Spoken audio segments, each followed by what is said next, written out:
Bubbly. Big glass and hello. Welcome to a special episode of the Gilmore Way Podcast. Normally, we wait until we're roughly mid-season to have a special episode, but in light of the Emmys approaching, we wanted to take this opportunity to hand out some awards of our own.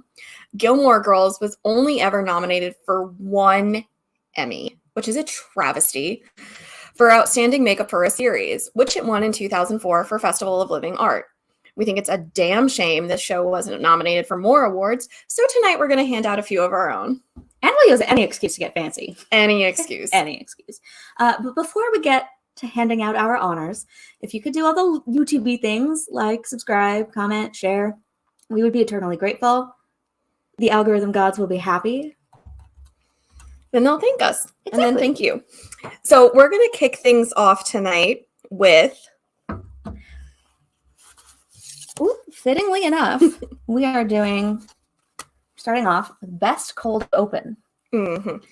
There were quite a few contenders for this one. Yes. Okay, so here's the list of nominees. The Pilot. Mm-hmm. Iconic. Double Date. Star-Crossed Lovers and Other Strangers. Dead Uncles and Vegetables. Those Lazy Hazy Crazy Days.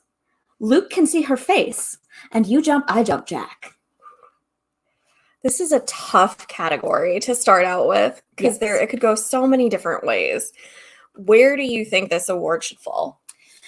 Well, these are also different from each other as well. And so, the Pilot is the nostalgia. It's the, you're starting the series over again for the first time. You hear, there she goes. Luke, please, please, please. How many of you had? None, +5. Epic, right? But then you have ones like Double Date, which is a little more technical, and its strength is in sort of its ability to convey a lot with very few words and just some music and really great choreography. Star-Crossed Lovers and Other Strangers is very similar to that, but it also has the Stars Hollow Town vibes. Mm-hmm. Dead Uncles and Vegetables manages to mine a ton of comedy from a very brief interaction between Lorelai and a answering machine. How do you even do it? Luke Can See Her Face for me is the funniest of them all, with the cats came to my house today. They know. I'm gonna have to buy myself a blue bathrobe. Hey, I'm a young, desirable woman. And then You Jump, I Jump, again, is just sort of a really great structural comedy moment. How do you think it should fall? I always thought that Dead Uncles and Vegetables was a really strong contender just because it takes a lot of talent to act against a machine and against an ADR when the person is not even in the room with you. And so Lauren Graham, as always, just knocked it out of the park. And even Kelly Bishop's inflection with the voicemails, I could just see her face as she's leaving them. And that also takes talent to do on that end. There's always something to be said for the Pilot and how nostalgic it can make us all feel. So I would go between the two of them, and I would say Dead Uncles and Vegetables, but I don't know if that's how this is going to fall this evening. I don't know. Shall we open the envelope and find out? We should. And we'll preface this by saying, as we're going, if you have a clear-cut idea of who you think should win any particular category, drop a comment and let us know. Yeah, tell us if we messed up in our decisions. Mm-hmm. All right. And the winner is... Star-Crossed Lovers and Other Strangers. Oh, okay. Kind of out of left field, but... I think it was such a great cold open because we've got Miss Patty's narration over top of it, and it's that sort of romantic story of Stars Hollow. Mm-hmm. And it also has the same sort of complex choreography that Double Date has. And it's really the first time we learn about this sort of shared mythology of the town. Mm-hmm. And not only that, but we have Miss Patty saying, now kids, I think we have a little bit of time left in our story hour. Who wants to hear who wants to hear about the time that I danced in a cage for Tito Puente? Which is super appropriate to be telling a bunch of 5- and 6-year-olds. Yeah. It was the summer of 66. Yeah, I think that one's just so brilliant. Season 1 really came out swinging with the cold opens. They did. And yeah, there are some stronger ones in the later seasons, but for me, the Pilot and Star-Crossed Lovers just hit all the right notes with it's just so uniquely Stars Hollow. Yeah. That I think that's how it kind of comes out. It was definitely a mood, so I can see why that is our winner for this evening. But let's move on to our next category, which directly contrasting, we're going to talk about the worst cold open. Not as many contenders for this one, but still some that are largely problematic. So our nominees for this evening are Cinnamon's Wake, 8 o'clock at the Oasis, and Chicken or Beef. Ooh, okay. I have a personal beef, fittingly enough, with chicken or beef because Tell me why. I always fall asleep to Gilmore Girls, classic. Most of us do, right? And I think I put it on Lorelai's First Day at Yale, or maybe Hobbit, Sofa, and Dagger Styles. And so, of course, Netflix always rolls the episode over. Chicken or Beef comes on. The alarm system comes on and wakes me up at like 2 a.m. That's on you, though. Is it? Yeah. Or is it on Amy Sherman Palladino for thinking that it would be really funny to have the most annoying cold open ever with an alarm system blaring the whole time? Porque no los dos.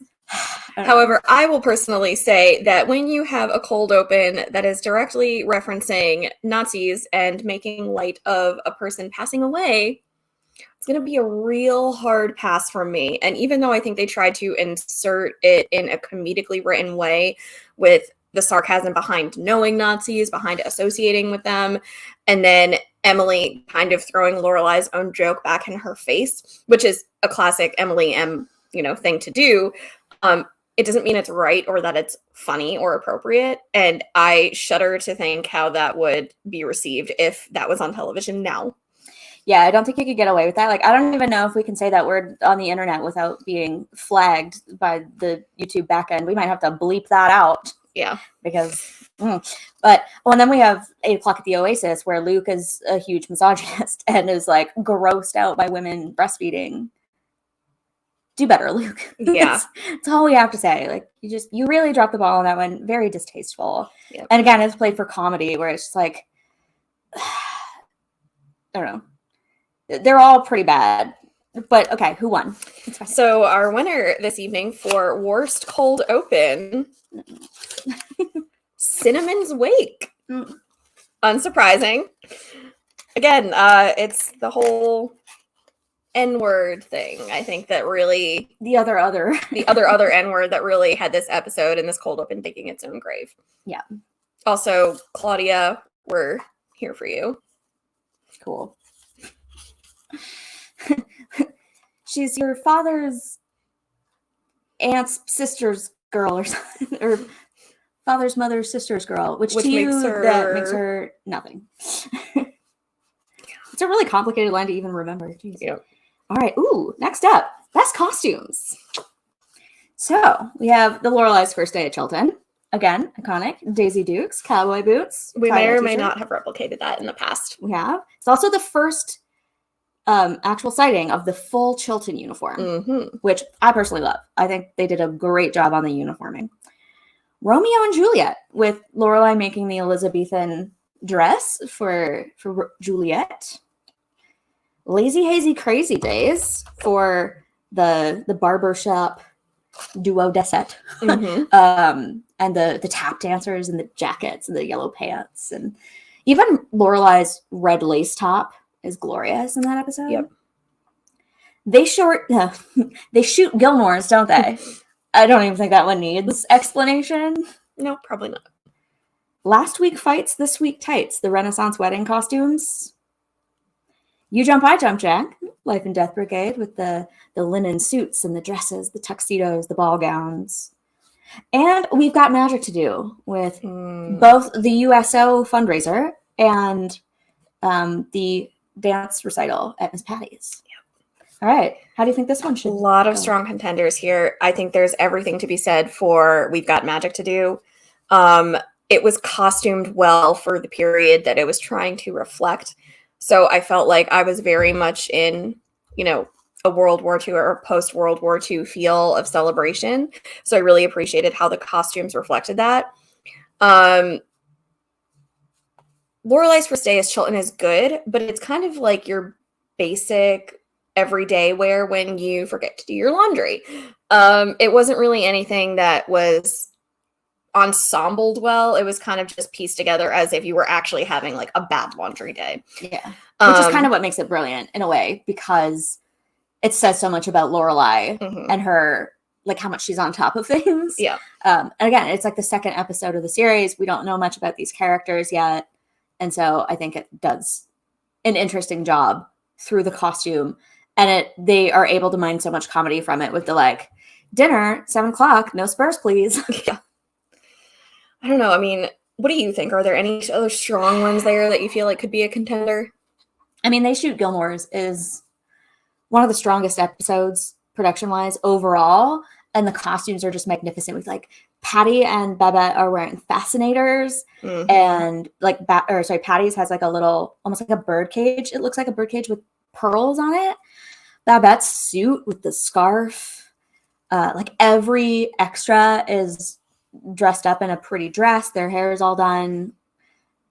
Like the vibes are immaculate of the whole thing. Lorelei's blue dress with like the sweet neck, or why can't I talk today? Sweetheart neckline and halter, and just like the tears and the texture of the material, and her vintage shoes. Rory's polka dot dress.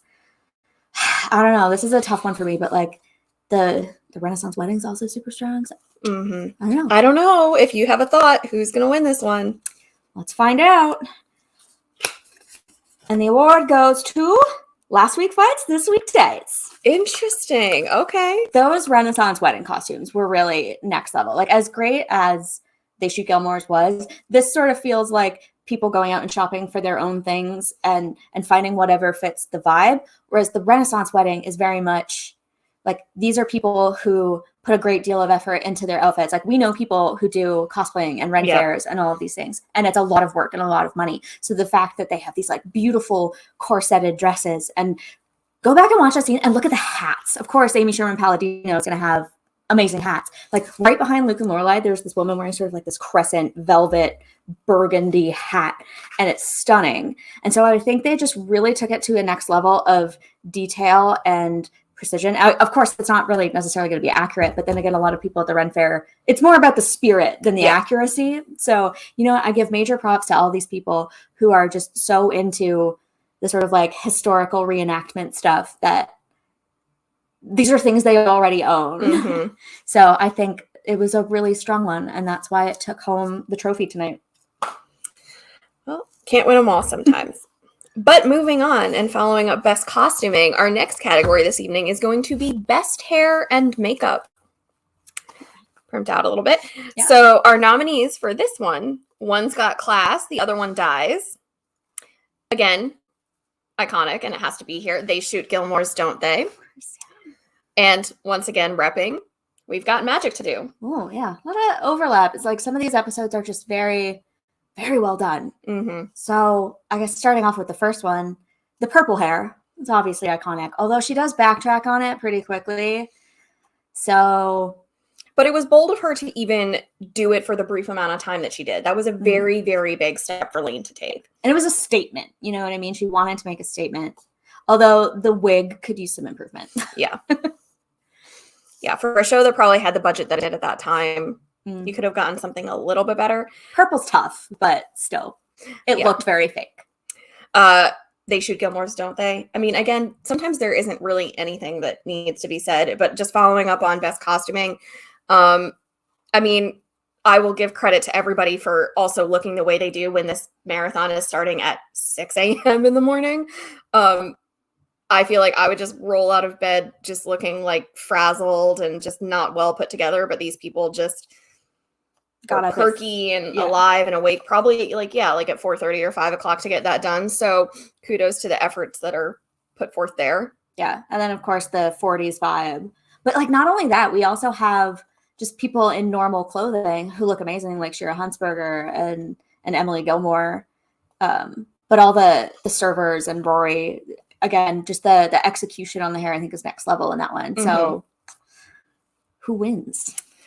Let's see, our winner tonight for Best Hair and Makeup, they've got magic to do. Doesn't surprise me. Yeah, I think, again, the execution was better. I think They Shoot Gilmore's, don't they, is meant to be amateurish because everyone's doing it themselves. Like, it was by design. And that just makes the production value of We've Got Magic to Do with the like more professionally done look stand out even more. And we've got, the kids in the dance recital with the glitter and the like their costumes too. Like, we didn't necessarily talk about them as much when we talked about costumes a second ago, but like those leotards and the Swan Lake ballerinas, Kirk in his sort of like almost mime outfit and his makeup when he does the Journey of Man, which is not horrifying at all. Not even a little. All right, next up. Best guest actor. Ooh, this was a long list. There were a lot of people in discussion for this one. So brace yourselves. Yeah, this is going to be a moment. All right. Rob Estes as Jimmy Mariano. Of course. Ben Falcone as Fran's lawyer. Billy Burke as Alex. David DeLuise as TJ's brother. Louise Goffin as a troubadour that's also the main troubadour's sister. Mm-hmm. Nick Offerman as Bo Belleville. Norman and Stephen Mailer. Christine Sarian as Chrissy, the dance captain. Rami Malek as Andy. Rusty Schwimmer. That's a hard one to say. Rusty Schwimmer as Bruce, the midwife. Mitch Silpa as Terrence. A lot of Bridesmaids alums on this list. Mm-hmm. John Hamm as Peyton Sanders. Melora Hardin as Carolyn Bates. Janet Hubert as Giselle Gerard. Mabon Hughes as the yoga woman / cigar woman in the revival. Amy Sherman Palladino's own mother. Makes a few appearances. Christiane Amanpour as herself. Madeline Albright as herself. And Leslie Odom Jr. as Pompous Princeton guy. Mm-hmm. Some interesting shout outs that are like not characters you think about all the time. Mm-hmm. So, and I think it's really interesting to see how many well-known actors now who are just really even more famous and known than they were at the time were just in some of these episodes. I think specifically to Rami Malek, who I personally love and who I think is just enormously talented. And especially his take on Freddie Mercury was just perfection.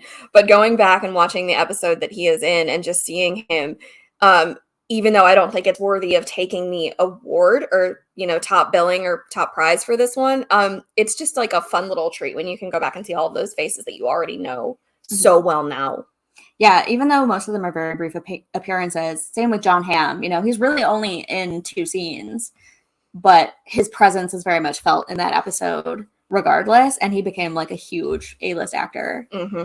I do also need to shout out Madeline Albright, because what a get for the show. Yeah. I mean, to just be able to secure her even for that one scene that she's in, and this is not necessarily her forte or her career path, but she just delivered that monologue and executed that scene so well that I think it's worthy of top consideration just because of how brilliant it was and just how, oh my gosh, like, she's here, it's actually her on the show moment. It's so funny because obviously we see this in the first season, and so it's an excellent callback, and it shows Rory's mental state being estranged from her mother. And, it's someone she clearly looks up to. Mm-hmm. And so it's her subconscious sort of like reaching for support and comfort in this moment. And like Madeline Albright shows up in her dream, and they actually got her as okay, I may have missed someone on this list, who I accidentally may have deleted or didn't make it in the formatting, is Paul Anka. The man, not the dog in this case. Right. So we do shout out the dog at some point, but yeah, yet another dream sequence that has like a clutch guest actor. Mm-hmm. I love how Aunt Viv is Michelle's mom, and she puts on a super fake French accent. Yep, love that. Also, Ben Falcone, who is in real life Melissa McCarthy's husband. Anytime that those two are on screen together, obviously they're going to have wonderful chemistry because they're real life partners, but they just are so comedically brilliant acting off of one another. And the scene that they're in is just it's not a fun scene. Like, we're at, someone has passed and we're acknowledging that passing. And he's just so by the books and poker faced, just not showing any emotion whatsoever. And it was sad, but brilliant. Yeah, I have mixed feelings about that scene, as we've discussed in our season 3 wrap up. But yeah, their performance with each other is the only reason to me that there is comedy in that scene. Is just sort of like the meta circumstances around it it's very amusing to me. Mm-hmm. The scene itself is sort of inappropriate, But yeah, they're brilliant together. I don't think they were married at that point, but they were dating. Mhm. And so that's like even cuter. I think they got married shortly after this, which is adorable. Okay. Louise Goffin, half of the duet singing the theme song, Hello. Yeah. Had to make it onto this list. Very strong contender. And I love, like, she doesn't come in until the revival, but, she's singing on the street and you just hear her voice and you're like, I know that voice. And then Grantley Phillips comes in and is like, hey, this is my town. But I'm your sister, says Mom. Mom lies. Like, just brilliant. Yeah. Also creeping up and worthy of some serious consideration, Rob Estes as Jimmy Mariano. Oh, yeah. I mean, first off, from a looks perspective, this is a guy that looks like he could absolutely be Milo Ventimiglia's father. The looks are there, but also the nuances and how they sort of walk and comport themselves and behave around one another. I think it's very similar. It makes me think of like the scene with Lorelai and Rory in the kitchen and how they just can like work well around one another and navigate a space. And I feel like we don't see it with these two men, but I feel like there's a lot of overlap there where it's just like for as much time as they've had apart and not really ever being a significant part of each other's lives, he knocked it out of the park in terms of like, I would fully believe like, yes, this is actually your father. Yeah. Just amazing performance. Yeah. Speaking of amazing performances, but like cut too short too soon. David DeLuise is TJ's brother. Oh my God. Like, again, the DeLuise family, just incredible. And the fact that they got TJ's real life brother to come in for 2 episodes to play his fake brother. And like, they don't even really play off each other all that much. They don't share that much screen time, but he is so obviously TJ's brother. They could have tried to find anyone who just sort of looks almost nondescript and been like, I'm his brother. But no, the fact that they landed both Michael and David DeLuise, amazing. And he's got that one scene with Luke and Lorelai. I'm TJ's brother. I have a patio furniture store in Nutley. Just so memorable to me. Yeah. Any other ones that stand out for you significantly that you think are worthy of mention before we move on to our winner? I mean, Billy Burke was fantastic. Great actor. Again, not enough of him. Rusty Schwimmer. Just the straight-faced midwife jokes were... There's negative midwife energy in this room. Wasn't here before. Not here before. What are you doing to serve the baby? She was brilliant. Yeah. Mitch Silpa as Terrence. Again, only a couple appearances. And I didn't make this connection until relatively recently. I think it was when Mitch went on I Am All In and they listed him as being in Bridesmaids. And I'm like, oh my God, yes. And he's the guy on the airplane. Is your name Stove? Are you an appliance? Ma'am, you need to go back to your seat now. Yeah, that guy. And I just, this is the case. Yeah. Just the fact that he shows up as Paris's life coach. So the role was great. The acting was great. Loved it. Christiana Amanpour, I love that they introduced Rory's obsession with her in episode 2, and then they bring it around to her showing up in the finale and Rory actually running into her. But she doesn't stand out as much to me as the Madeleine Albright one. I think she was maybe just more herself. So she just kind of got to say a couple lines and take off, whereas Madeleine Albright kind of actually had to deliver more of a performance. And Leslie Odom Jr., another enormously talented person who went on to do big things. And Pompous Princeton guy is just somehow so memorable, even though he was really only on screen for a few minutes. So, very strong list. Scott Patterson's own wife as Miss Patty's dance captain, but I don't even think they were dating at this point, which is hilarious. But this is also not how they met. Yep. So, one last person that I think we forgot to shout out, but I want to give kudos to is Nick Offerman as Bo Belleville. Yeah, we have 2 Office. Or no, never mind. Nick Offerman is Parks Rec. And Melora Hardin is another one we haven't really talked about, Office alum. I loved her as Carolyn Bates. Just finally Lorelai getting therapy, even though it's in the back of a car after Friday night dinner. She needed that. I will take what I can get when it comes to actually addressing mental health on the show. Yeah, Nick Offerman is, again, only in 2 episodes. Oh God, when he licks the key at the dragonfly. Yep. Oh, it's so gross. Like secondhand embarrassment, but it's so brilliant coming from Ron Swanson. So just Nick really can do no wrong. Yeah, just incredible. So this is going to be a tough one, but someone has to win. And the award statuette that we don't actually have goes to Rob Estes. Jimmy Mariano. Well deserved. Could have guessed. Yep. Deserved. Yep, indeed. So our next category is somewhat similar. We're going to move on to outstanding casting on the show. And our nominees for this are, there's going to be some overlap here, David DeLuise as TJ's brother, Catherine Wilhoit and Rob Estes as Jess's parents, Sebastian Bach as Gil, Marion Ross as both Trix and cousin Marilyn, Carole King as Sophie Bloom, and Chelsea Brummett as young Lorelai. This is such a tough category. We had a really hard time with this one because, Marion Ross, Mrs. Cunningham, Mrs. C, just iconic. And Trix is like, you so love to hate her. And cousin Marilyn, shorter appearance, but just the fact, what's funny is like a lot of people don't realize that it's the same person with like different hair. Yep. So I love kind of how they make her look so different, but like obviously of the same family. Mm-hmm. And then of course, like, again, I could totally believe that Kathleen Wilhoit and Rob Estes made Milo Ventimiglia. Yes. So like excellent casting there. For me, Rob was a little stronger than Kathleen just because he had to come in first and you really had to buy that, like, he was his dad in a different way than you had to buy Liz, because we kind of already had an introduction to her as someone who's sort of a little out there.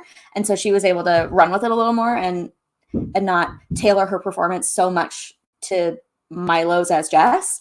Right. But I still love her character. Like, would I want her as my mom? Absolutely not. But like, Yeah. She's just somehow, despite all of her issues, still so lovable. And I think a lot of that is Kathleen and her just like bubbly personality, Mm-hmm. and her charisma.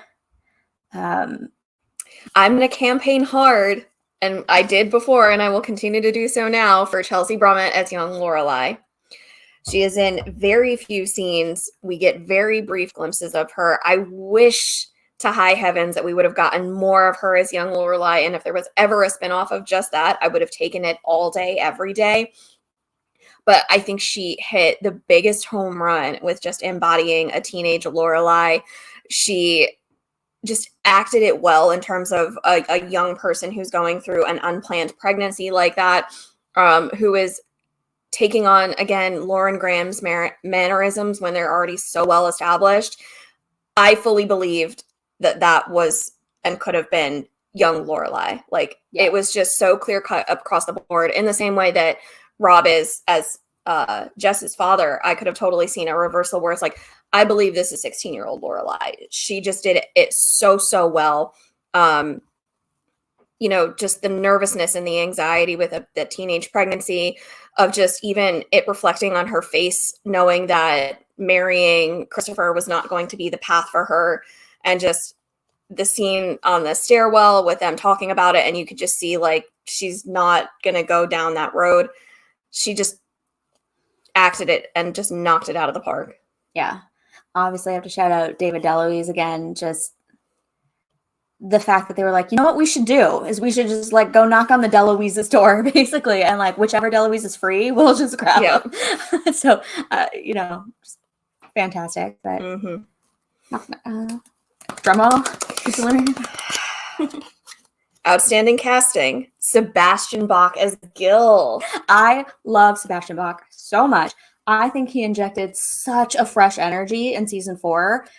It was such a heartbreaking thing to lose Adam Brody in the band and to lose that for Lane. But I think that Gil really comes in as this more mature figure that helps Lane and Zach and Brian really grow in their music and grow as people as well. Mm-hmm. And he's just so funny when he does it. The fact that they landed the lead singer of Skid Row, who's been on Broadway, like he's so incredibly talented and charismatic. And he comes in as this sort of like aging rocker who's married with kids, and he's just desperate for success again. And he's going to do anything until he gets it. And, you know, he runs a sandwich shop and just, you know, he's doing what it takes to make it work. And he makes Hep Alien. They don't even have a name until he comes in. And so the band in season 3 is such a big part of Lane's storyline, but it doesn't really become what it eventually is until season 4, when Gil steps in and just brings such an energy to the group. And, you know, he somehow knocks it out of the park singing Holla Back Girl and Hava Nagila in season 6. I love that. I love him at Lane and Zach's wedding and just sort of like encouraging Zach and being like, welcome to the club when they get pregnant. And he's just so supportive. And he's like, you know what? Like procreating and continuing the circle of life is so rock and roll. Yep. And I love it. And he's Canadian too. Like he is from 30 minutes from where I grew up. Like, wow, that's impressive. Yeah. I just have to shout him out because he's so fantastic in everything he does. So I think that was a well-deserved one. Yeah. All right. Next up, we have a very fun category. Best animal performance. This one's also going to be tough. Yes. A lot of good nominees here. We have Paul Anka, the dog. Cinnamon, Rip. Chin Chin and Paw Paw. Princess. Papaya. Apricot. Cyrus. Cat Kirk, even though we don't actually technically see him on screen. He makes his presence known. And Petal the pig. Lot of ginger kitty representation on this list, which I know you're here for. Yes, my ginger cat was my soulmate, so I just die at all the ginger cat.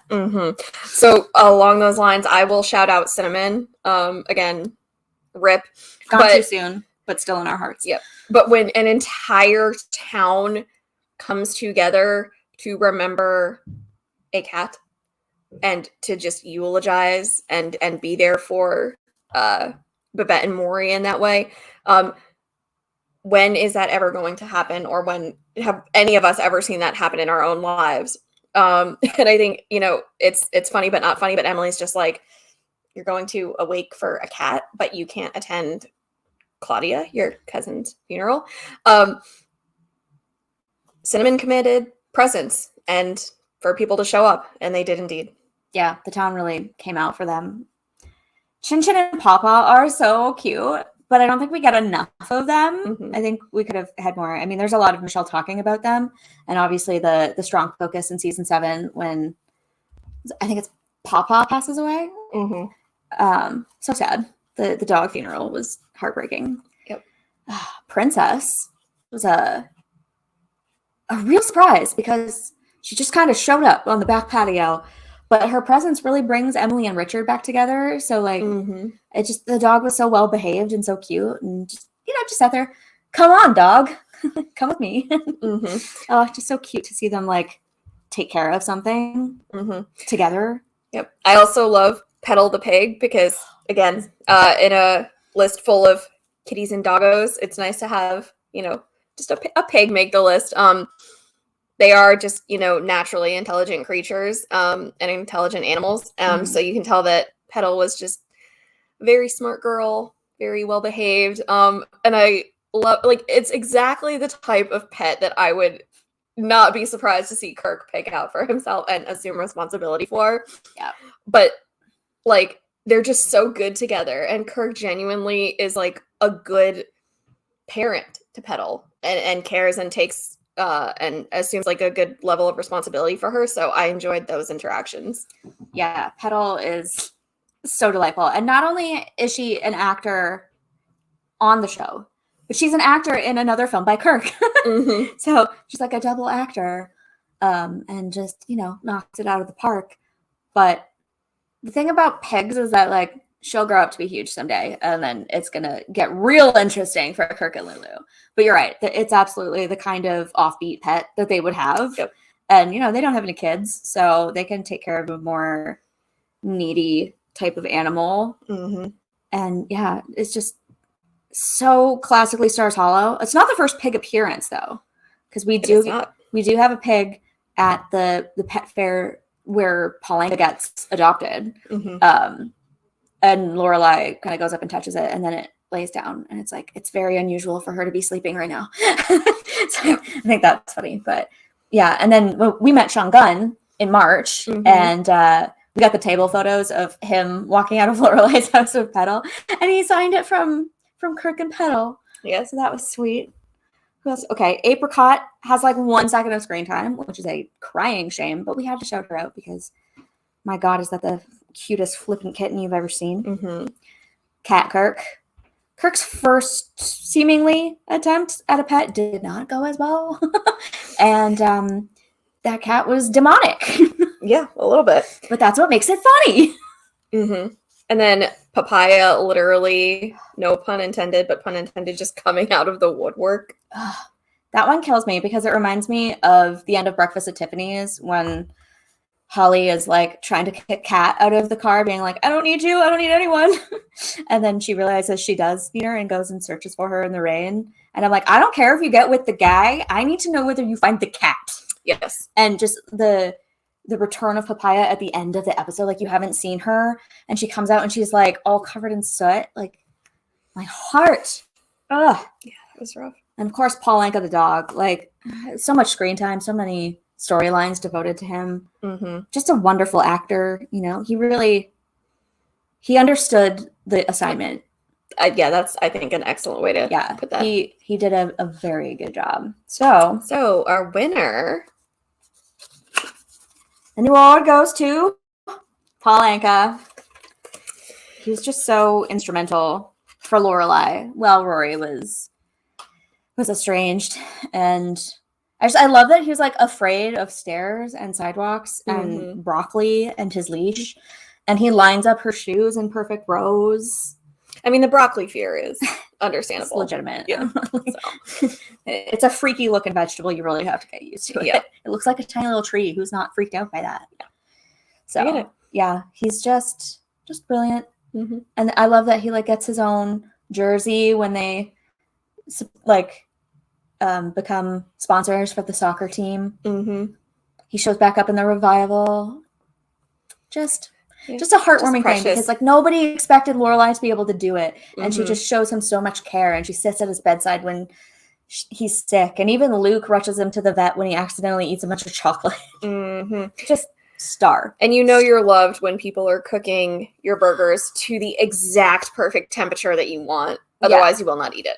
I think what like really sealed this one for me was in the revival when Lorelai's doing Wild and Luke is making him his own steak, and he's like, I'm not going to blow on it like Lorelai does for you. Like, it's just ridiculous. And then he just puts up one paw and looks like, and he's like, fine. And he does it. Oh, priceless. Oh, Paulinka. I love you. But moving on to our next category for this evening, we have the award for the biggest blubber baby.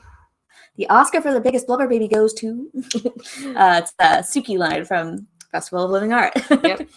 Our contenders for this evening are Rune, Loon, bye Loon, Bo Belleville, and Michelle.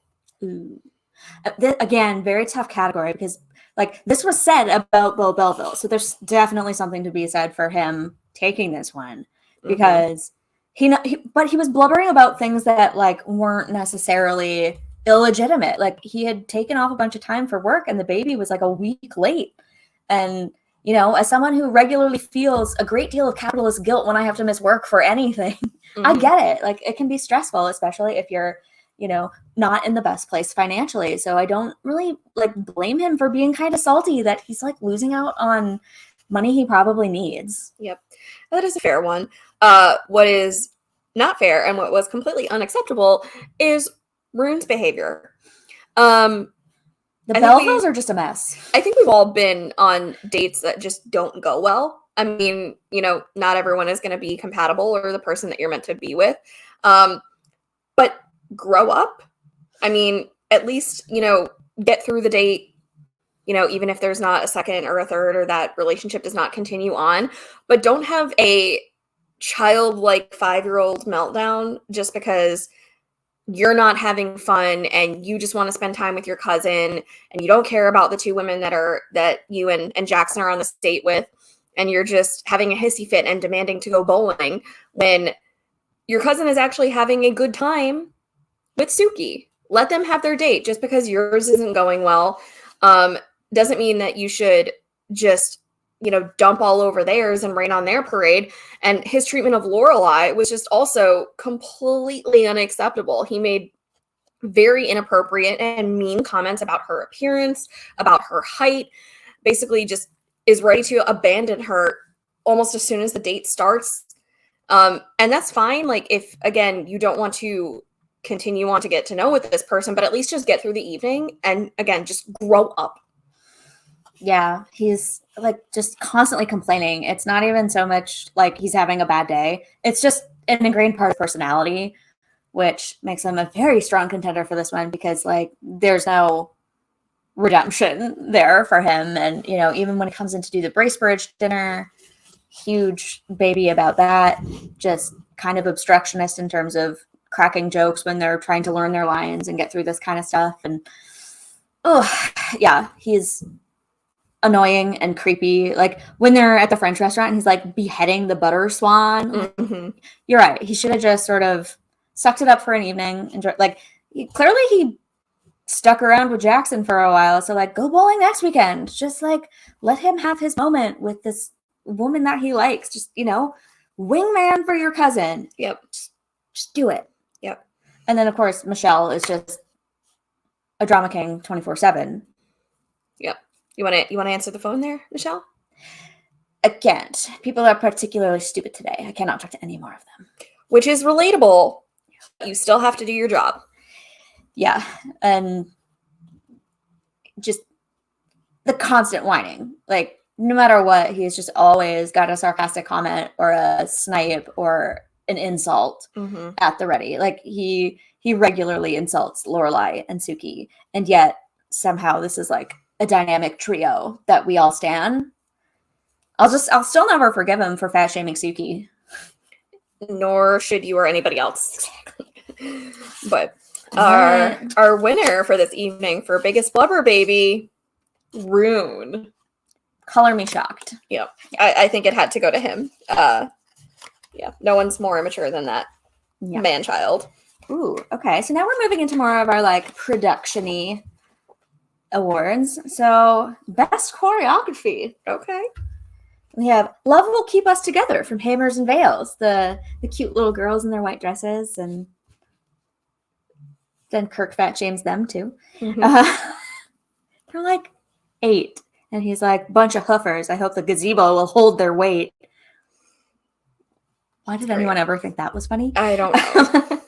We have the Viennese Waltz from Presenting Lorelai Gilmore, kind of showing some of that chemistry between Chris and Lorelai. They shoot Gilmores, don't they? Again, a shocking inclusion on this list. Who would have thought that the dance marathon could be nominated for best choreography? Not me. Just that like leg swing, Maury over Babette. I love how she's short enough that he can do that comfortably. Mm-hmm. Then the maypole scene from Last Week Fights, This Week Tights, where Kirk is heckling Chrissy and Patty. Nice maypole, Patty. I call that a maybe not pole. We've got magic to do. Once again, dance recital. Some beautiful ballet. And then there's all the dancing at the USO event, especially Emily and Richard dancing to like that trio. Love it. And the tango scene from Fall. All strong contenders again. Yeah. A lot of tough categories, which just goes to show how well this show did things at times. And this is why we need to have an award show specifically for them, because like there's too many good moments for them to be included with other stuff. They just need their own awards.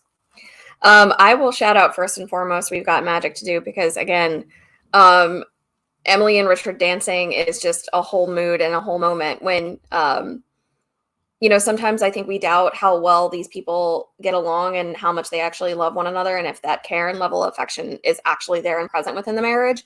And I feel it really comes out when we see them dance, just with how they're able to like look at one another, how they dance with one another. And I think it's just a really good partnership that is highlighted through that moment for them. And again, just then seeing the kids do their own little Broadway spectacular. Not for everybody, and certainly, was not for Luke necessarily, but the glitter was a little much. Yep. But when you're being coached by Miss Patty, that's probably to be expected, and I'm here for it. I mean, sparkle bitch. Yeah. So I get it, but having it thrown at you, not the greatest. Yeah. Yeah, We've Got Magic to Do is great because there are so many moving parts, especially at the USO,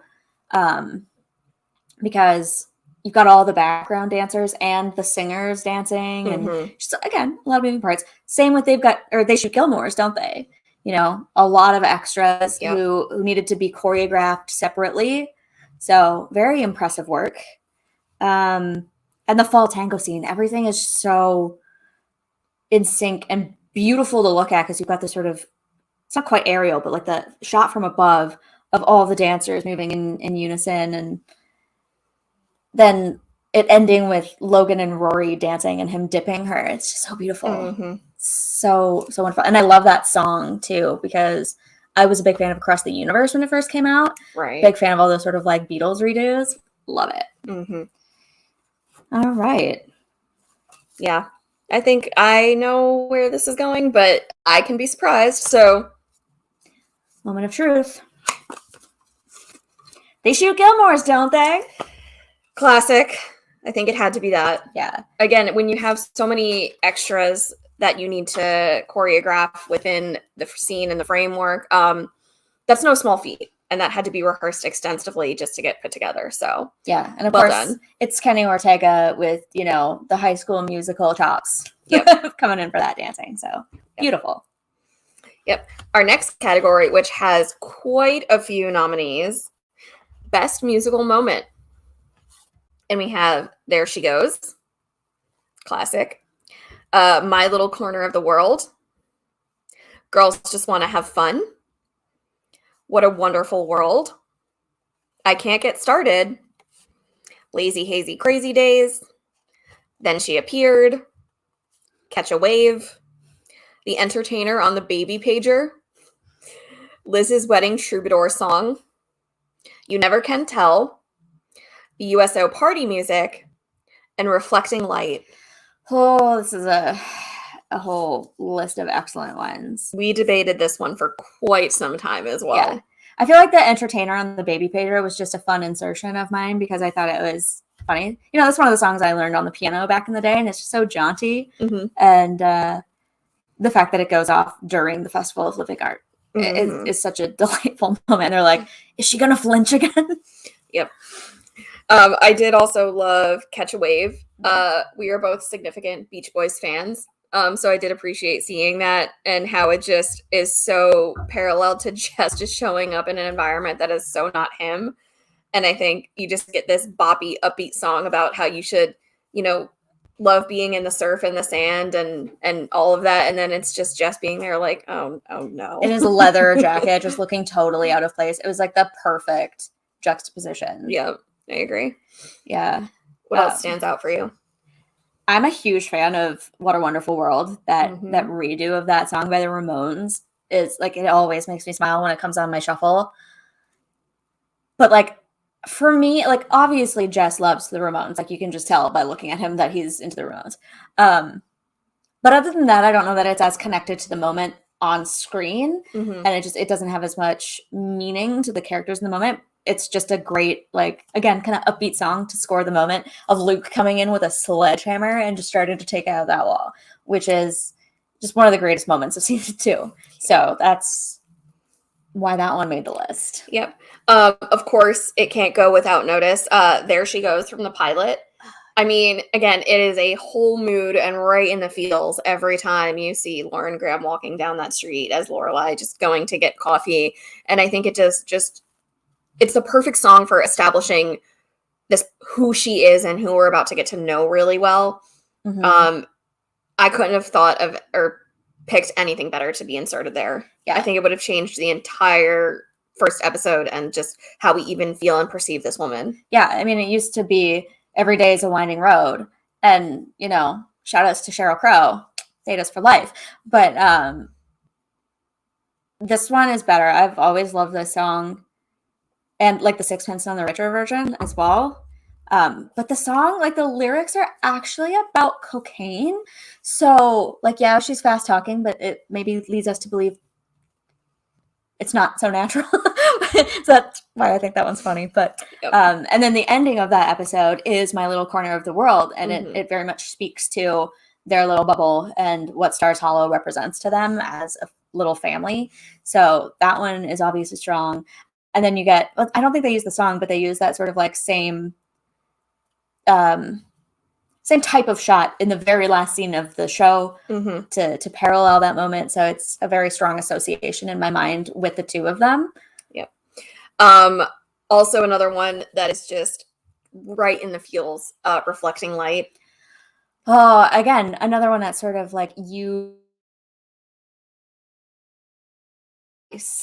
to really signify something meaningful between Luke and Lorelai. Mhm. And it's just a fabulous song. And Yeah. it's Sam Phillips. It's the only Sam Phillips listing on here. But, you know, not to say that Sam's work isn't magnificent the rest of the time, but this is just like the strongest one for me. Just both of those wedding scenes get me every time. They're some of my favorite things to go back and rewatch. Yeah. And it was just filmed really beautifully, like Mhm. with just how it was shot. So I think it just allowed the music to even be more noticed and pulled to the forefront when you had camera work that was just reflecting it Hey. so well. Yeah. But then we've got Girls Just Want to Have Fun. The fashion show moment with Emily and Lorelai. And like, you're just seeing them have so much fun with each other. Mhm. It's so beautiful. And it really is the perfect song for that moment. So I think they really nailed the choice there. Again, maybe low-hanging fruit, but still okay with it. Yep. And then we also have Then She Appeared, when Jess and Rory have their first kiss, which I have a lot of thoughts on, but that's not the topic of this particular conversation. But we both have talked about how we weren't really familiar with XTC prior to the show, and this is how we were kind of introduced to their music. Yeah. And so I think that was just a really good song choice there, because it's them, I think, both starting to realize that they can't ignore the feelings that they have for each other any longer. And they both just need to start being more actively present in one another's lives. So Yeah. They finally get a moment to themselves, and she just kind of comes into the scene, and then she appeared. So just a delightful moment. Yeah. Of course, Lazy Hazy Crazy Days, little Nat King Cole, and lives rent free in your head until you listen to the Small World song, but then you don't know how to get the Small World song out of your head. So I make a reference to that song like once a year in an Instagram post. Like the minute summer starts getting hot and I'm like in the pool and taking Instagram photos, it becomes a caption. Actually, there's the first time I did it, which was not all that long after I started watching the show and became familiar with that song, was my friend's bachelorette party in Whistler, and there was really bad forest fires that year. Oh, wow. In northern BC, and all the smoke was coming down, and so like it really was hazy, and they were lazy, crazy days of summer because we were just partying and having a picnic by the water and enjoying ourselves and celebrating my friend's wedding. So it's got like a soft spot in my heart for that. Yeah. And I also really loved the trio of singers, just the sort of like the harmonies that they produced in that. And We've Got Magic to Do. I think they were just a beautiful set of singers that they managed to put together for that. They looked phenomenal. They sounded phenomenal. I really like that style of music. It just was so perfect for the moment. I agree. This is going to be a tough one. Yeah. Not sure who's going to take it, but our winner for Best Musical Moment, Reflecting Light. Of course. It doesn't get better than that for me, I think. So, Nope. Love it. All right, next up. Ooh, this is a fun one. Oh, boy. Outstanding production for a Stars Hollow event or festival. Okay. All right. So we have Taylor Dosey for the Founders Firelight Festival in season 1. Taylor Dosey for the End of Summer Madness Festival. Taylor Dosey for the 24-hour dance marathon. I'm sensing a pattern here. Kurt Gleason for the Founders Firelight Festival in season 4. Liz Danes and TJ for their Renaissance wedding. And, Okay. you know, they're Ren Fair friends because they pitched in quite a bit to help make that happen, as well as Luke. Taylor Dosey for the Knit-a-thon. Taylor Dosey for the Hay Bale Maze. And Taylor Dosey and Kurt Gleason for the International Food Festival in spring. Do you think Taylor does enough work for the town? Nah, I think he could really step up his game and get off his ass and do something. Yeah. You know, he really just doesn't participate enough. Doesn't have nearly enough town spirit. Nope. I don't know what's wrong with that guy. But yeah, another really tough slate of contenders because, again, some of these are just my favorite episodes. Mm-hmm. And they're all so strong. Stars Hollow just has such a unique vibe.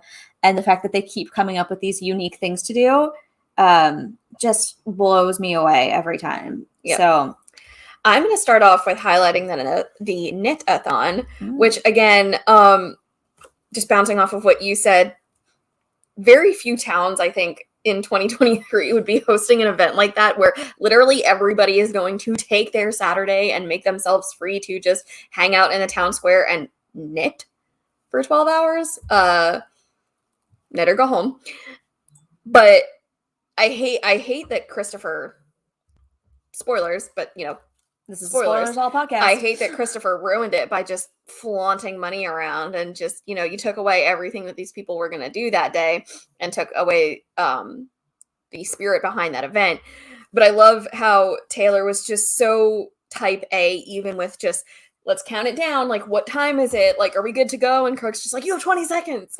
Yeah, honestly, that was one of Taylor's weaker moments for me because, like, I'm surprised he didn't have precise atomic time. He was really not on the ball there. I mean, granted, they probably could have just went by his watch anyway, but Yeah.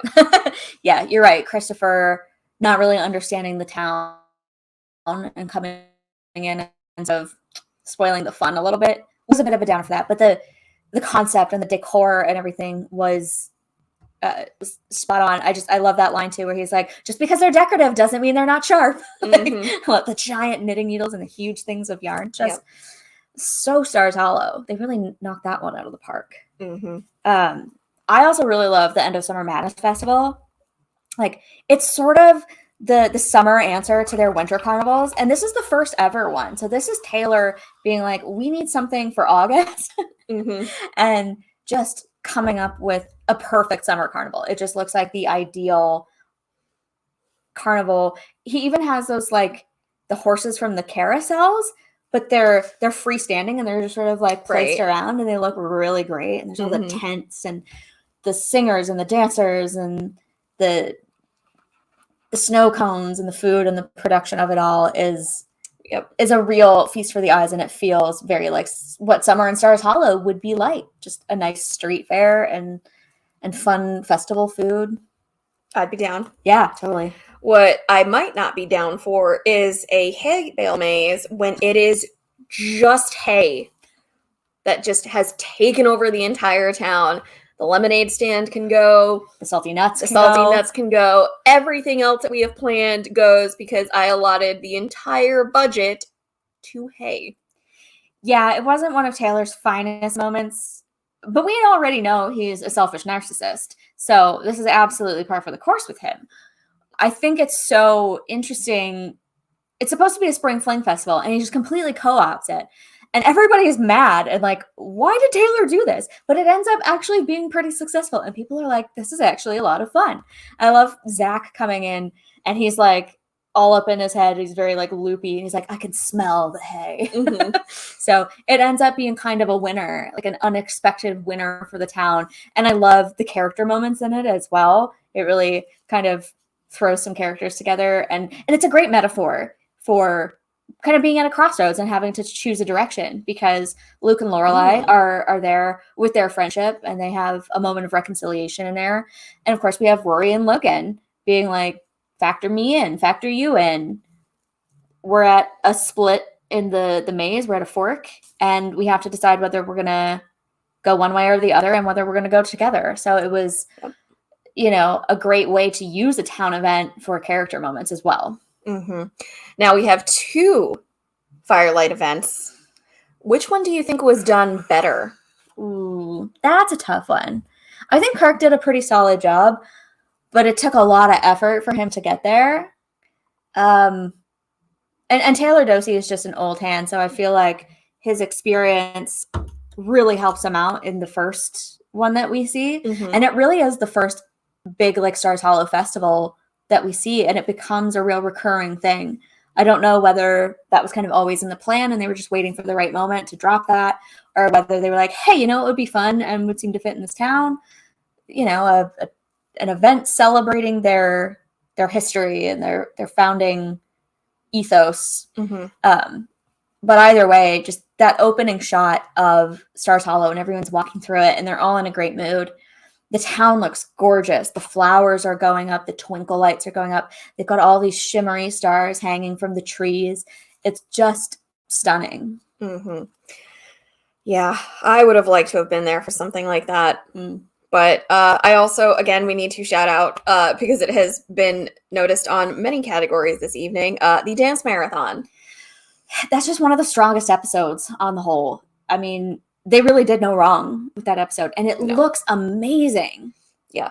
It would be a hard sell for me to, again, do the 6 a.m. thing, but I would probably absolutely love not participating, but maybe just showing up middle of the day. And I think I would really enjoy actually just being a spectator to something like that, and just to, maybe rolling up with some popcorn, maybe some like, egg sandwiches or something like that. But not the eggless ones, because those look pretty gross and the bread's very dry. But I would spend my afternoon just, watching that, seeing how long people can last, how long they fade. Kirk kind of just goading everyone else along and wanting it to make it his own. So yeah, there are worse ways to spend an afternoon. Yeah. And I love the way Taylor decorated the place and got the band, and like they look phenomenal. I think the drums are like blue and sparkly. They look amazing. They like fit the theme entirely. You've got the like banners and the pennant flags. It's just so like 1940s wartime thematic. Everyone's wearing like great costumes too. Like the nurse costume even was very of the period. So just overall, everyone's contribution to that and making it sort of this fun period event for the town is stunning. And speaking of fun period events, the Renaissance wedding. Yes. It was gorgeous. Like, and it's just a bunch of people kind of pitching in to do something in the town square, but like just like the flower arch that she comes through and the way the gazebo is all decorated. And they've got the tables lined up through the town, like main drag. It's a beautiful event. Liz was gorgeous. Oh, yes. All the flower crowns. We didn't really talk about her costumes as much, like her dress specifically when we talked about costumes, but just that sort of almost lozenge pattern on that A line with the puff sleeve, the V-neck that's all embellished here. And she probably made that herself.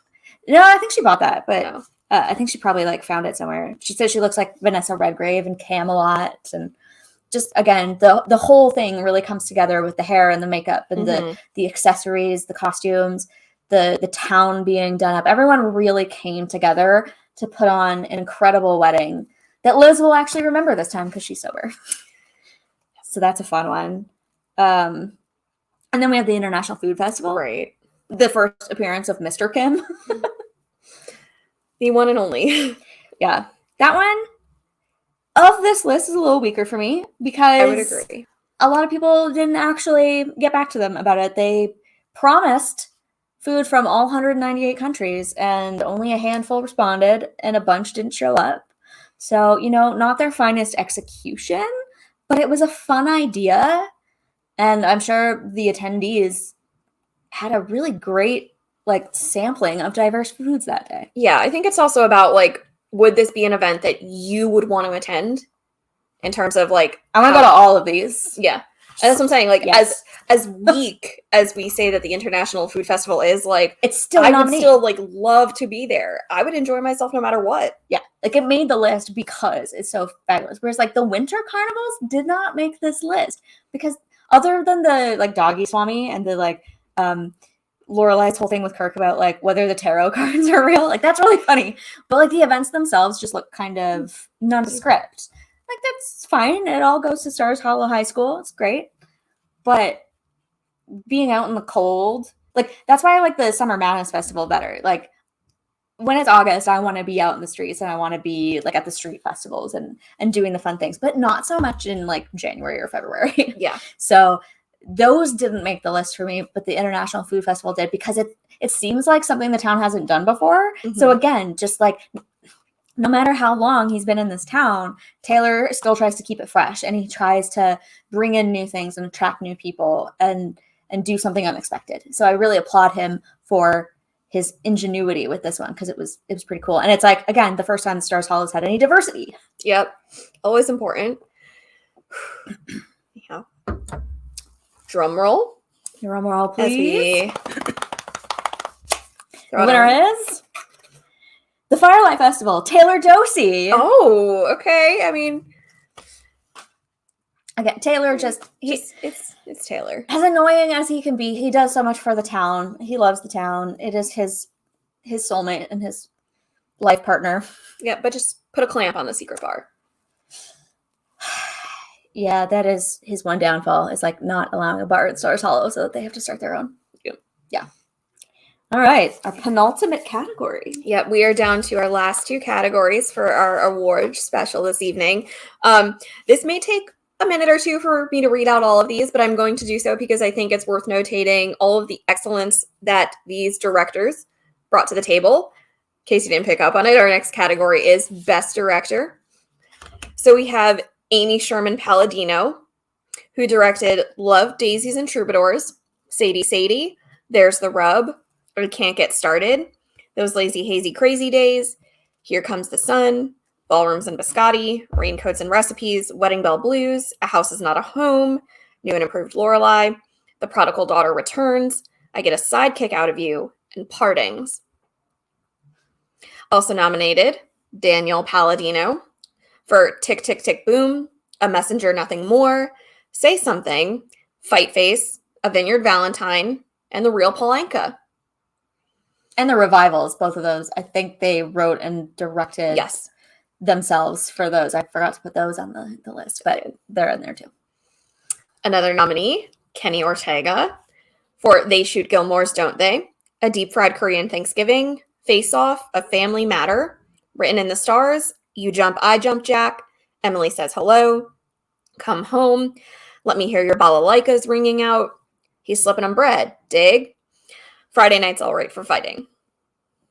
Very strong contenders. It's going to be tough.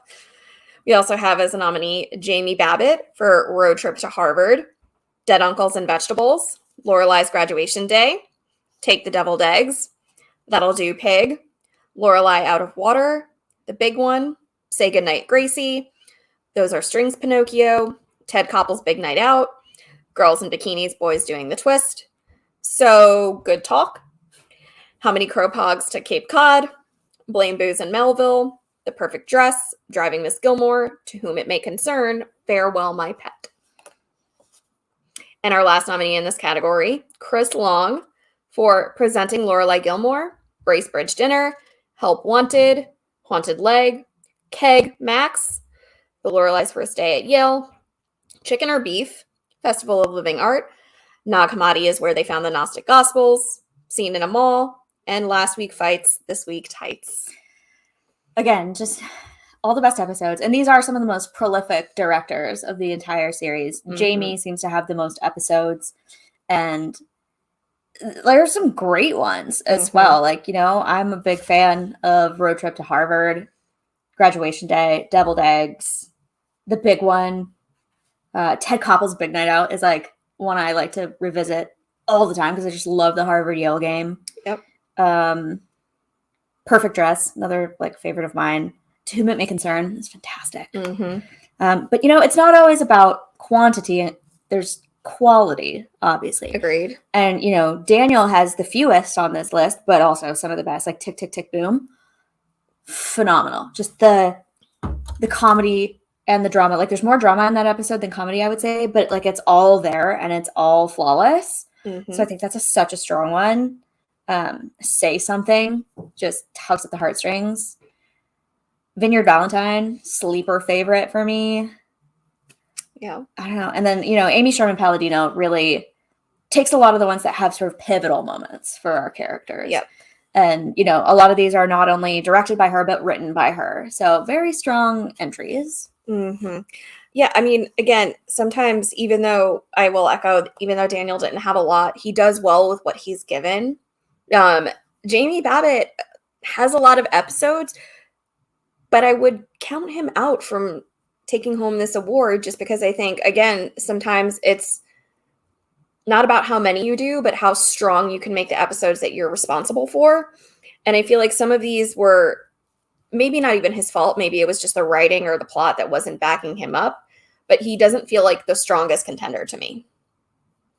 I would actually lean more towards potentially our main man, Kenny Ortega. We love us some Kenny Ortega. And so many of these episodes are like, there's so many extras to deal with. He's really great at dealing with crowds in his direction and intense choreography. And this is something we've shouted out in the past. Friday Night's All Right for Fighting is just absolutely one of the best like directed episodes. And, you have this whole 10-minute chunk basically at the end where it's just back and forth and very dynamic camera movement.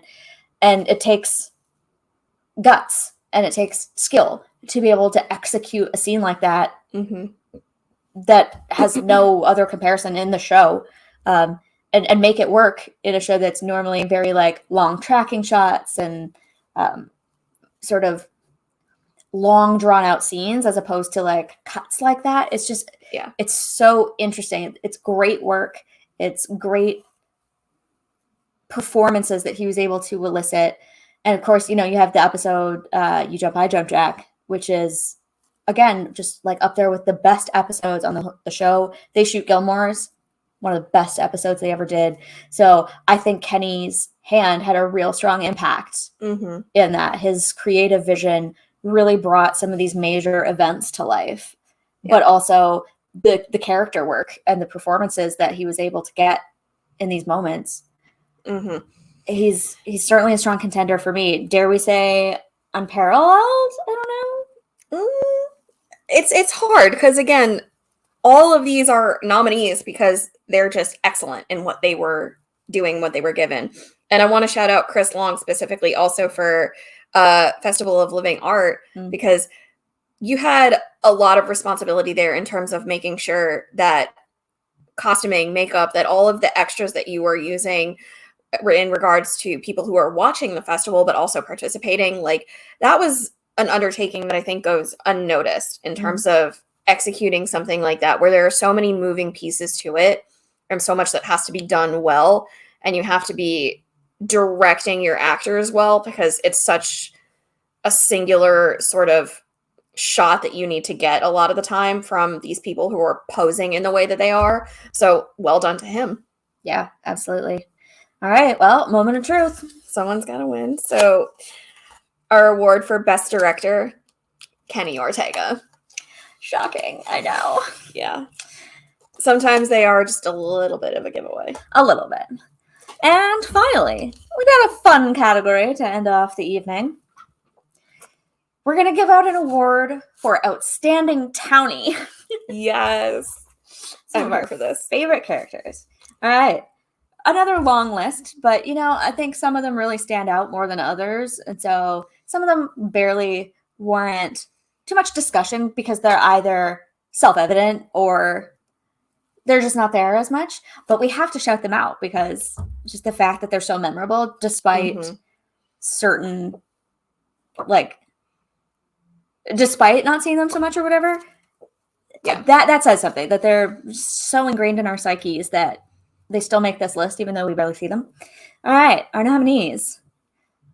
Kirk Gleason, Lulu, Miss Patty, Babette and Maury, Taylor, Gypsy, Mrs. Kim, Andrew, Bootsy, Reverend Skinner, and Rabbi Barons. I feel like those guys are such a package deal in my mind, even though we don't see them together all that often.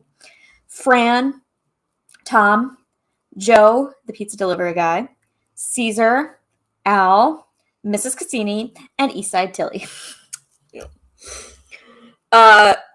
You know I'm going to highlight her first just because I have like just a weird passion for trying to figure out who she actually is. We'll get to it one of these days in like a crackpot theory episode maybe, but Eastside Tilly.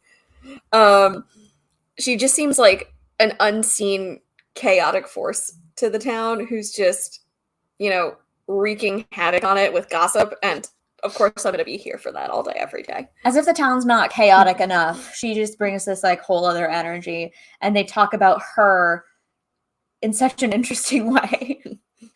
Yeah, she's delightful. Al is another one of those sort of mystery figures where we never actually meet him and we never go to Al's Pancake World, but they're constantly talking about Al's Pancake World and kind of disparaging it. He should probably pick a cuisine. Or no, I think he should maybe like be a little more wary of them because they're kind of going behind his back and bad-mouthing him all around town, being like, his food's not as good. That's also fair. Gypsy. Love her. Yeah. Not, I think, one of the strongest contenders on this list for Outstanding Townie, but when she shows up at town meetings and she's kind of just giving Taylor the what for sometimes and really questioning him and pushing back in a way that I feel like some of the other characters, other than perhaps Lorelai, don't always do. Taylor sometimes needs a dose of his own medicine, and she gives it to him. Yeah, she's not afraid to speak her mind and not afraid to sort of like be sassy with people. I love it when she's sassy with Jess too. And one of my favorite Gypsy moments is when Lorelai last minute has to invite people for Emily's bachelorette party in Wedding Bell Blues. And she's like, why is your mother talking to me? She's just so like uncomfortable in this situation. Babette and Maury, obviously, just the cutest, total couple goals. Just the best wacky neighbors you could imagine in a show like this. Sally Struthers is an icon for a good reason and just a beloved person and a beloved character. Yep. Very brief shout out to Joe, the pizza delivery guy, because anyone who is delivering delicious, delicious carbs, good on you. He keeps them in carbs. And like, what else could you want? Nope. Tom the Contractor is pretty fun. He actually shows up quite a few times, and just his dry wit. He's so funny sometimes, but just in a very low key way, in a manner that a lot of the like really eccentric characters of the show are not. Like he doesn't have the same sort of like energy and pep as some of the other townies, but that's what makes him fun. Yep. Also, Miss Patty, the thirst queen of the entire town, but just brings a lot to the community because you can see that, from young children to, middle-aged people, like she's just really investing in the lives of everyone in the town. Like you can tell that as off color as some of the things that she says may be sometimes, like she really just has like a genuine care and level of compassion for the people that she's surrounded by. And I think that she loves the town and she's so beloved by them that it's just a really special relationship, I think, to always see. And she's also just, I love how thirsty she is, not only within her own life, but how she kind of brings that into like how she interacts with other people when she's just, always commenting on like Lorelai's men. The time that she inappropriately talks about Dean. Oh God, yeah. Which is not great, but we'll get there when we talk about objectification. Yeah. But she's a very singular person within that town and just a very lively spirit. And that's someone that I would, want to spend time around. Maybe not 24/7, but who I would enjoy just, shooting the breeze with here and there. Yeah. She is kind of the heart of Stars Hollow in a lot of ways. And her interactions with everyone else are just delightful. I love her and Taylor and just sort of like how she doesn't put up with his crap and kind of tries to poke the bear a little bit. Yep. And, that I guess makes us move on to Taylor a little bit because he's, again, like instrumental to Stars Hollow. Just, he's the one who keeps the wheels turning behind the scenes. I think people underestimate him and think he's annoying, but they still all kind of benefit from his hard work and his desire to keep the town what it is. And while that may rub them the wrong way at times, I think they still low-key appreciate his attention to detail and his desire to keep the town a great place to live. I'm going to go to one of the most eclectic figures on this list, Kirk. I mean, what would Stars Hollow be without him? I don't even think the town ever really would have a good answer for it.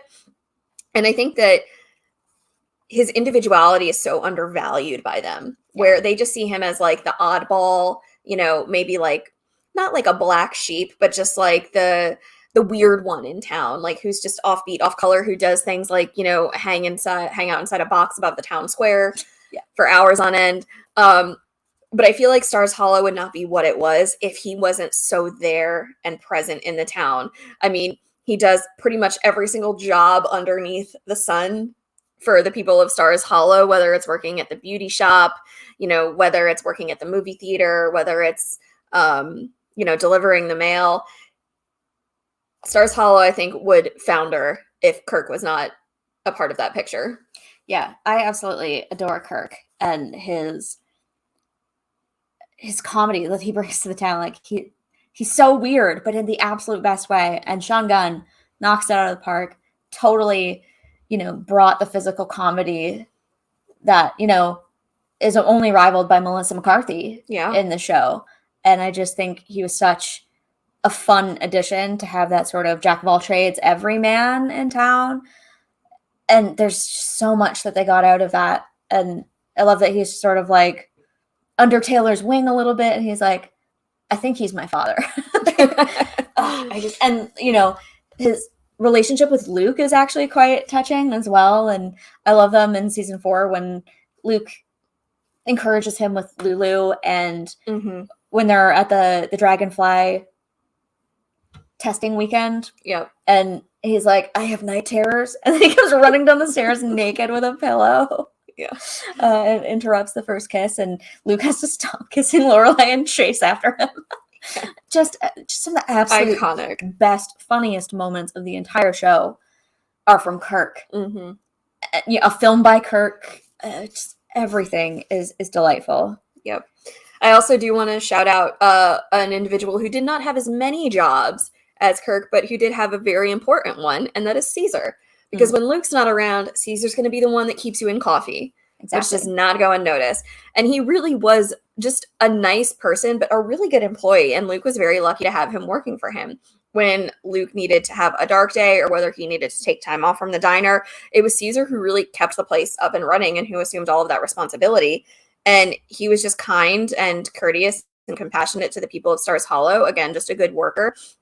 And that's just someone that I would enjoy just... Like, I would want to pop in the diner just to get a cup of coffee and be like, hey, Caesar, what's up? How you doing? Yeah. He just seems like he would be like a good and fun person and friend to spend time with. Yeah. I love I think it's Say Something, when Lorelai is coming back and she's looking for Luke and he's alone in the diner and he's like, it's fine, I clocked out. And he's like singing Under the Boardwalk by himself in the diner. He's like, don't tell Luke I ate straight out of the pie plate. He hates it when I do that. Yeah, he's kind of always there. The cold bananas, iconic. Cold bananas. Yeah, we stand Caesar. Another great provider of food and or coffee in town, Fran Weston. Just a delightful soul. She's so sweet. Rip. She had a good long life, and her family allowed Suki and Lorelai to have the Dragonfly. Yep. So shout outs to sweet, sweet Fran. Yep. Also for how willing she always was to let Lorelai and Rory have pretty much as much cake as they wanted. Oh yeah, like I've got a mocha cream crunch or mocha fudge. I can't remember the name of the cake. You would think I would remember that, but I don't. Yeah. Shout out to Andrew for running the town bookstore. Books. And I absolutely adore the friendship between Reverend Skinner and Rabbi Behrens. Their whole interaction with Taylor when he wants to stop the protest is just hilarious. I mean, that was the best thing going on that day, so how can you? Do you have a god phone, Taylor? And like they clearly have such a great relationship despite their differences in belief. Yeah. They're so like this. And I love that about them. It's so Stars Hollow that it's just so like harmonious, even when you have a very different set of beliefs and values. So last major shout out. Who are we missing? Emily freaking Kuroda as Mrs. Kim. Oh, love Mrs. Kim. She is Incredible. Again, like every town event, she's always contributing, most of the time with like, being the purveyor of food that we may not necessarily want to consume. And religious scare tactics. Yep. But she's her own person. She doesn't shortchange who she is. She doesn't try and hide it about herself. She just hopes that the town will accept her for who she is. And she's a very active and present part of it. And I think that a lot, like, she's just appreciated and valued, even if her line of thinking may not fall into line with how everybody else may view the world. But, and it just is a testament to Emily Kuroda too. Like, every single scene that she's in, I cannot think of a time where I was just like, nope, like, didn't do it for me. Just, she's so amazing. She's so low-key funny. Like, she's being totally serious and straight-faced, but it's just ridiculous what's happening, and I just love that. Like, the James Madison had big knockers. When she makes, like, well, she didn't make him, but when Dave reads the entire Bible in one night just to try and find, like, a quote that she was alluding to, and then it ends up being Shakespeare. Yeah. Oh, God. And one of my absolute favorites is when Lane has broken up with Zach, and she moves home, and she's moping around, and Mrs. Kim is like, okay, enough of this. And they close all the blinds. They move the furniture in front of the window so that nobody sees that she keeps alcohol in the house. And they do like 2 shots of sake together. Yeah. And it's just a beautiful moment for their relationship.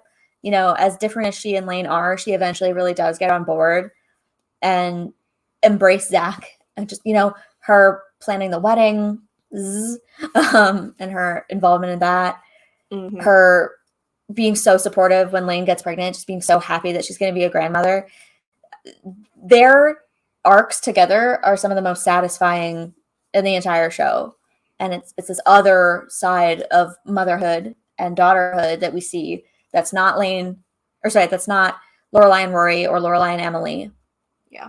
And it's just another portrayal that is so beautiful and so real to life. It's not always going to be sunshine and rainbows in your family, but Mrs. Kim just, right there in the center of town, like you said, very involved with stuff, very active in her church group. Mm-hmm. So she's just one of our faves. Can we just give this award to everybody? Right? And the award goes to Stars Hollow. No, actually, there's one name in here. It had to be someone. Final one. Last award of the night. Dun, dun, dun. The award for Outstanding Townie goes to Kirk Gleason. Woo! Woo! Yeah, I just freaking love Kirk. He is everything. He's so funny. I love when they try to buy the Twickham house and he's like competing, and they go see the town elders. He's a hothead with shallow pockets. He's so devoted to the town and so open to trying new things. He's just really such a part of everything that happens in that town, whether you like it or not. And Sean just does a magnificent job with him. So I thought it was so funny that they were like, you know what, let's just keep bringing this guy back and having him do different things because it's really funny. Yep. It worked for me. It really did. Yep. Speaking of him as Outstanding Townie, I'll finish us out with this last thought. Could Kirk be the next Taylor? I think that's what they're alluding to with him sort of like being the one that like Taylor's like when he's stuck in Maine for the Winter Carnival in season 6. And like I have no idea, this is such a plot hole, but he calls in the middle of the night, it's 3 a.m. He calls a town meeting to be like, I'm stuck in Maine. I can't run the carnival. And his nephew is awake throwing ping pong balls at him. Like, why is everyone up at 3? Why can't this wait until the morning? What? But so he puts Kirk in charge of the egg hunt and the Firelight Festival and the Winter Carnival as sort of like, we need someone else who's as dedicated to this town as I am because I'm not going to be here forever. So we need to like start training him to at least put on all the festivals. Even if he can't run the town politically in the same way that Taylor can, Kirk's town spirit is really the X factor for him in terms of being the next Taylor when it comes to running the events of the town. So I could totally see it. And yeah. Yep. That's going to wind us down for our award ceremony this evening. We hope that you've enjoyed it. If you felt like we got something wrong and we gave an award to a nominee that you would have chosen differently for any one of the categories, drop a comment and let us know where you stand. Yeah, I mean, we debated these for quite some time. We actually recorded it this time because we learned our lesson from the past. We may or may not ever release that video. It is 3 hours long. Maybe we'll break it into chunks or something, and we'll go from there. But speaking of Maine, we're going to be there in just a couple of weeks. So if you're going to be there, shout us out, find us. We're going to be running Gilmore's Against Humanity. So we really hope to see you there. I don't know if tickets are still available, but if they are, the links are in the description below. Go check out their website. Be sure to support them. Follow them on social media. We want to keep this event going as long as we can because, this is such an important event to the community. And I want it to continue for many, many years. So go show your support. Come if you can. If you are coming, we can't wait to see you so soon. So soon. Yep. Just a couple weeks away. We'll be there. Some of the people that we mentioned, even in this episode, will be there. Emily Kuroda. Catherine Wilhoit. Kathleen. Yeah. Oh, I said Catherine. Caesar. Yep. Eris Alvarado will be there. Yeah. A lot of good names, and even behind the scenes people who are just so eager and willing and passionate and wanting to be involved with the fans as well. Yeah. You can stop these people on the street and ask for an autograph or the photograph and they'll do it. You can have lunch and dinner with them and they'll be willing to sit down with you. We can't talk this event up enough. Yeah. Scott Cohen, Devin Sorvari, Stan Zimmerman, Vanessa Morano, so people that weren't mentioned tonight that we also need to shout out as coming. There's got to be more that we're missing. Yep. And if you do get into that area, whether it's for one day or the entire weekend, someone who is not necessarily attending the event, but who is also in Algonquin, Maine, doing her own show, Tootsie. We have Sally Struthers, who will also be in that neck of the woods. If you want to catch a show by her at the Algonquin Playhouse, there are just so many reasons to come. Why would you not? We're going to go. Yeah. And then we're going to do a couple days in Connecticut after and revisit all of our favorite spots from last summer. So I'm looking forward to that very much. Yep. It's going to be a good time. Just go check it out. Again, links in the description below. And in the meantime, please just remember to do all those YouTube things for us. Like this video, subscribe to our channel, drop a comment if, again, you had a differing thought on any one of the categories tonight, and enjoy the actual awards show season as it starts to roll around. Yeah. Don't forget to join us next Friday night for, we're going to be talking about interior design and sort of how, what our houses say about us and about the characters. So we're going to be looking at, Lorelai's house and how it's sort of chaotic cottagecore, the formality of the Gilmore mansion, maybe even Chilton and all the sort of historic elements of that building, wondering how much it's insured for. Rory's dorm rooms, the $40,000 sex house, we're going to cover all of it. Just anything that's sort of interior design inspired or relevant to those topics, homes, decorations. It's all going to come up next Friday, but please join us for dinner and we will see you next Friday. Cheers. Cheers.